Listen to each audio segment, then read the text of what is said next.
নারায়ণগঞ্জের সোনারগাঁয়ে কাভার ভ্যানের চাকা স্পষ্ট হয়ে নিতাই বর্মন নামের এক অটো চালকের করুণ মৃত্যু হয়েছে। বৃহস্পতিবার সন্ধ্যায় সোনারগাঁ থানার সামনে এই দুর্ঘটনাটি ঘটে।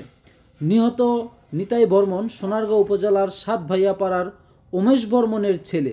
নিহতের ভাই অপু বর্মন এবং প্রত্যক্ষদর্শীরা জানান, সন্ধ্যায় মোগরাপাড়া চৌরাস্তা থেকে অটোরিকশা নিয়ে বৈদ্যার বাজার যাওয়ার পথে একটি কোম্পানির মালবাহী কাভার ভ্যান দ্রুত গতিতে এসে অটোরিকশাটিকে চাপা দেয়। এ সময় অটোচালক নিমাই বর্মন কাভার ভ্যানের চাকায় স্পষ্ট হয়ে ঘটনাস্থলেই মারা যায়।